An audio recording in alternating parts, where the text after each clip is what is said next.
नमस्कार दोस्तों, projective trades के इस यूट्यूब वीडियो में आपका स्वागत है।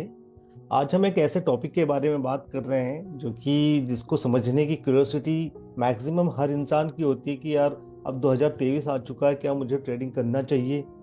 क्योंकि मार्केट ऑलरेडी एक अच्छा मूवमेंट कर चुका है, अपने life time high speed daily basis पर तोड़ रहा है।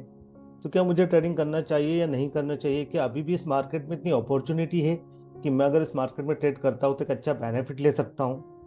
तो आइए इस टॉपिक के ऊपर बात करते हैं। तो पहले हम देखते हैं यहाँ पर कि मार्केट देखिए कभी भी नया या पुराना नहीं होता है। अभी हम जब स्टैंड पर जब जहाँ पर खड़े हैं वो 90 का वो दशक था जिस समय पे चाइना स्टैंड किया करता था। उस समय पे चाइना को इकोनॉमिकल फ्रीडम मिला। इसके साथ साथ उसने समझा कि हमारी पॉपुलेशन हमारी ताकत बन सकती है, और आज एक चाइना दुनिया की सेकंड लार्जेस्ट इकोनॉमी बनकर उभर चुका है। और अगर अभी भी मार्केट में अगर अपॉर्चुनिटी देखो तो देखो, सबसे पहले तो आप सर्च करिएगा, ये डाटा थोड़ा सा पुराना है, कि how many active traders in India. तो अगर इंडिया में देखो तो 1.2 बिलियन मतलब 120 करोड़ लोग से कुछ ज़्यादा, अभी तो 138 करोड़ के आसपास है अपनी जनसंख्या।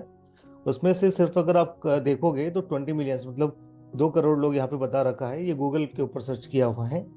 लेकिन अगर नॉर्मली भी आप देखोगे तो 3 से 4 करोड़, इससे ज़्यादा आपको एक्टिव ट्रेडर्स नहीं मिलेंगे मिलेंगे इंडिया में, जो कि काफ़ी एक छोटा परसेंटेज है अपनी कंट्री के अकॉर्डिंग। लेकिन अभी क्या हो रहा है, अगर आप सोशल मीडिया वगैरह पे देखें तो काफ़ी अवेयरनेस आपको मार्केट से रिलेटेड बताई जा रही है। और जो इन चीज़ों को सीख कर समझ कर आगे बढ़ रहा है, वो कहीं ना कहीं एक अच्छा बेनिफिट भी कर रहा है, और अपने रेवेन्यू को जनरेट करते हुए एक extra source of income create कर रहा है। यहाँ पे मैं बात करना चाहूँगा, जैसे यूएसए में सबसे ज़्यादा ट्रेडिंग की जाती है। वहाँ पे 55% वहाँ की टोटल पॉपुलेशन का पार्ट जो है वो कहीं ना कहीं फाइनेंशियल मार्केट में इन्वेस्ट करता है। यूके में 33% है, चाइना में 13%, इंडिया में 3%। सो हम अभी स्टैंड करते हैं फोर्थ नंबर पे। साथ ही साथ मैं आपको यहाँ पे बताना चाहूँगा कि ये जो यहाँ पर अगर आप देखोगे तो ये डाटा लास्ट ईयर का है। अभी काफ़ी इम्प्रूवमेंट हुआ है पिछले एक साल में, तो थोड़ा सा इम्प्रूव जरूर हुआ है इंडिया में। बाकी अभी भी उस लेवल पे नहीं है जो लेवल आने वाला है। तो देखिए होता क्या है कि अगर आप ट्रेडिंग करना चाहते हैं या ट्रेडिंग आप ऑलरेडी कर रहे हो लेकिन आप लॉस आप बेयर कर रहे हो डेली बेसिस पर, तो आपको ना अब यहाँ पर थोड़ा सा ठहरना चाहिए। एक कॉपी और पेन लीजिएगा और ये 4 सवाल अपने आप से पूछिएगा कि क्या आपको बेसिक नॉलेज है, या ट्रेडिंग के साथ साथ आपका कोई एक्स्ट्रा सोर्स ऑफ इनकम भी है, क्या आपकी जो लाइबिलिटीज है वो जीरो है, दैट्स मीन्स आपके ऊपर कोई ईएमआई वगैरह तो नहीं है, या आप अपनी पर्सनल लाइफ और प्रोफेशनल लाइफ में आप डिसिप्लिन्ड हैं और सेल्फ कंट्रोल है, कि आपका अपने आप के ऊपर कंट्रोल है, कि आप अपने आप को समझते हो, कि आप अपनी इंटरनल पावर्स को समझते हो। ये सवाल आपको करना होगा। साथ ही साथ मैं आपको बताना चाहूँगा कि ये जैसे कि हमने लिखा हुआ है कि ask to yourself and remember golden points, तो ये कुछ पॉइंट्स हम आपको बताने के लिए जा रहे हैं, जो कि आपको एक बेनिफिट एक पॉजिटिव एक ट्रेडर बना सकता है मार्केट में। और जैसा कि मुझे 11 साल का अनुभव है, इस 11 सालों में हमने कई उतार चढ़ाव मार्केट में देखे हैं। वहां पे हमने ये रियलाइज किया था कि ये जो मार्केट होता है, ये सिर्फ नॉर्मली केवल प्रॉफिट अर्न करने का जरिया नहीं है, ये आपकी लाइफ को सिस्टमेटिक करने का भी एक जरिया है, जो आपको डिसिप्लिन करता है और आपको एक अच्छे लेवल पर लेकर जाता है। तो ये बात करते हैं। पहला पॉइंट है, do you have basic knowledge, मतलब आपको कम से कम ट्रेडिंग स्टार्ट करने के पहले, अपना पैसा लगाने के पहले कम से कम आपको 6 महीने का प्रैक्टिकल नॉलेज होना चाहिए। ठीक है, प्रैक्टिस आपको 6 महीने की कम से कम करनी चाहिए। 6 महीने कोई पैसा मत लगाओ, नेक्स्ट 6 महीने में एक छोटे से अमाउंट से ट्रेडिंग करो, वो आपका प्रैक्टिकल नॉलेज होगा। आप उसमें पावर ऑफ फीलिंग्स के बारे में सीखोगे कि प्रॉफिट होगा तो आपको कैसे डिसीजन लेना है, लॉस होगा तो आपको क्या डिसीजन लेना है, कब आपको मार्केट में एंटर करना है, कब आपको मार्केट में एग्जिट करना है, आपका रिस्क एंड रिवॉर्ड रेशो क्या रहेगा। तो ये जितने भी एक्सपीरियंसेस होते हैं, जो अपनी अंदर से फीलिंग्स होती है कि लॉस के समय हम कैसा फील करते हैं, प्रॉफिट के समय हम कैसा फील करते हैं, ये सारे एक्सपीरियंसेस जो होंगे ये आपको फील होंगे कब, जब आप ट्रेडिंग करोगे प्रैक्टिकली, लेकिन एक छोटे से अमाउंट के साथ। तो कम से कम ये 1 साल का नॉलेज आपको लेना होगा। 6 महीने प्रैक्टिस करो, 6 महीने छोटे अमाउंट के साथ ट्रेड करो, आप सक्सेसफुल बन जाओगे। Second, do you have extra source, ये बहुत जरूरी है। देखिए मैक्सिमम लोगों का हमारे पास कॉल आता है, उनकी एक ही प्रॉब्लम्स होती है, सर ट्रेड लेते हैं तो डर जाते हैं, घबरा जाते हैं, हार्ट बीट बढ़ जाती है, इसके लिए क्या करें।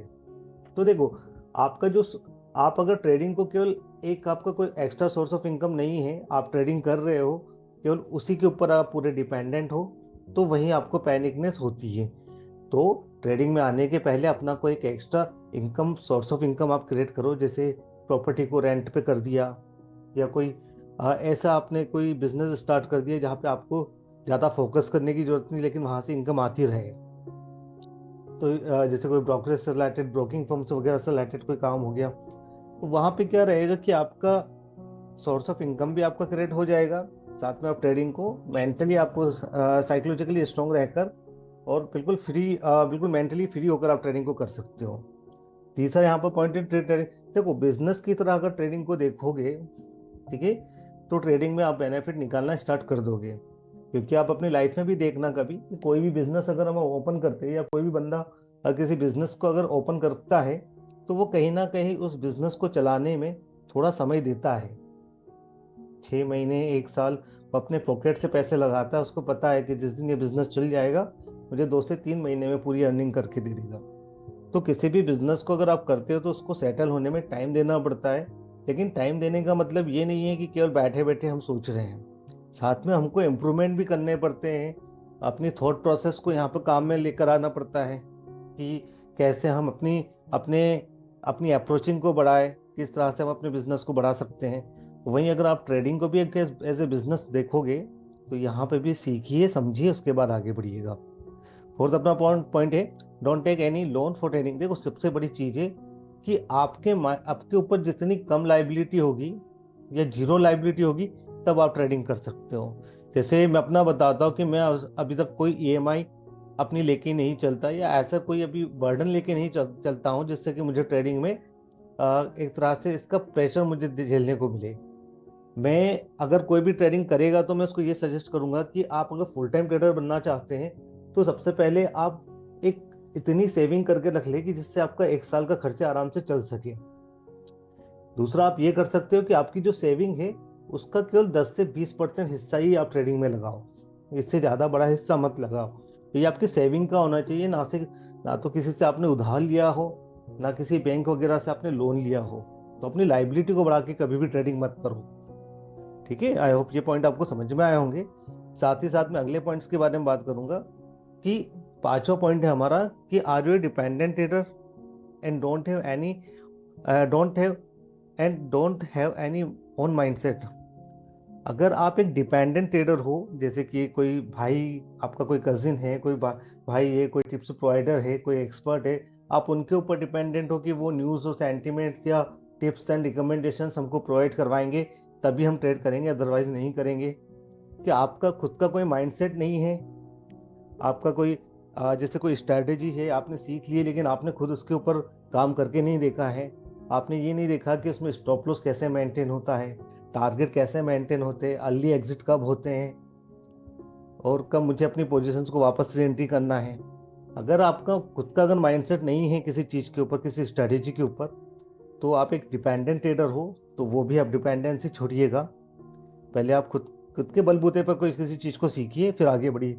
किसी एक्सपर्ट का भी अगर आपको सपोर्ट चाहिए, तो एक्सपर्ट ऐसा होना चाहिए जिसको एक एक्सपीरियंस हो और वो ऑलरेडी एक अच्छे मुकाम पर हो। जैसे कि हम जो ट्रेडिंग करवाते हैं, वो हमारी 3 गोल्डन सिचुएशंस एंड कंडीशंस के अकॉर्डिंग करवाते, जो डेली बेसिस पर मार्केट पे होती है और एक पॉजिटिव रिजल्ट हमको निकाल कर देती है। ठीक है, छठा पॉइंट की हम बात करते हैं, are you student and not have any source of income.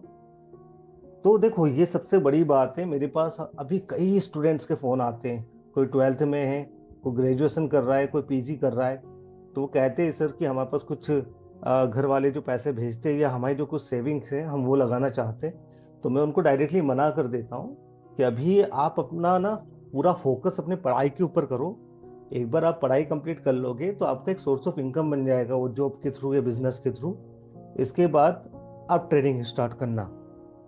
हाँ, आप बेसिक नॉलेज ले सकते हो जो आपको फ्यूचर में काम आ सकता है, लेकिन आप किसी यूट्यूबर वगैरह को देखकर कभी भी ट्रेडिंग स्टार्ट ना करें। क्योंकि होता क्या है, भारत में करोड़ों की जनता है, करोड़ों लोगों में आपको कुछ चुनिंदा लोग ही सक्सेस होते हुए मिलेंगे। तो उनको देखकर आप ये मत सोचिएगा कि वो कम एज में सक्सेस हो गए तो हम भी हो सकते हैं। सबके सर्क्यूमेंट हो सकता है उनको फैमिली की तरफ से सपोर्ट हो, या वो मेंटली उस चीज़ को करना समझ चुके हैं। तो आप भी पहले प्रैक्टिस करो, उसके बाद आप मार्केट में आओ, आपको बिल्कुल बेनिफिट मिलेगा। सातवां पॉइंट है, are you discipline in your personal and professional life and following a proper routine to live. तो कुछ सिंपल सी बात है, हम जितने डिसिप्लिन होते हैं ना अपनी पर्सनल लाइफ में, उतने ही हम उतनी अच्छे से हम एक्स्ट्रा सोर्स ऑफ इनकम को क्रिएट कर सकते हैं। साथ ही साथ आपका एक डेली का एक रूटीन होना चाहिए आपकी लाइफ को जीने का, कि हाँ ये रूटीन को मैं फॉलो करता हूँ, ताकि अगर आप ट्रेडिंग में भी किसी एक प्रोसेस को आप सीख जाएंगे तो उसको फॉलो करते करते आप उसको उसमें प्रॉपर तरीके से उसको एक तरह से एग्जीक्यूट कर पाएंगे। जैसे कि हम हमारे ट्रेनिंग सेशंस में बताते हैं कि आपकी कॉन्शियस और सबकॉन्शियस स्टेज ऑफ माइंड आपका कैसे काम करता है, आपका थॉट प्रोसेस कैसे काम करता है। तो अपने थॉट प्रोसेस को आप इम्प्रूव करिए, उसको सुधारिए, डिसिप्लिन बनिए, तो ट्रेडिंग में भी आपके अंदर डिसिप्लिन आएगा और आप प्रॉपर तरीके से ट्रेड कर पाओगे। आठवें पॉइंट में हम एक एक्स्ट्रा शॉर्ट एक चीज बता रहे हैं आपको, कि आप ना हमेशा स्पिरिचुअलिटी के टच में रहिए। चाहे आप हिंदू हो, चाहे आप मुस्लिम हो, चाहे बौद्ध हो, चाहे आप ईसाई हो, चाहे आप सिख हो, आप किसी भी मजहब के हो, आप स्पिरिचुअलिटी से जुड़ के रहिएगा, अपने धर्म से जुड़ के रहिएगा। वहाँ पे आपको सबसे बड़ी चीज़ सीखने को मिलेगी, वो होती है अपने इंटरनल पावर्स को समझना। जब आप अपने इंटरनल पावर्स को समझ जाओगे, आपको ये फील होने लग गया कि आपके साथ आपका परमपिता परमेश्वर है, तो आप चीज़ों को इजीली वे में करना स्टार्ट कर दोगे। तो आई होप ये वीडियो आपको समझ में आया होगा। साथ ही हमने हमारे टेलीग्राम की जो लिंक है वो डिस्क्रिप्शन से में दी हुई है, आप उसको जाके बिल्कुल ज्वाइन करिए, आपको बहुत कुछ सीखने को मिलेगा। And thank you so much हमारे यूट्यूब चैनल को इतना प्यार देने के लिए, एंड थैंक यू इस वीडियो को देखने के लिए।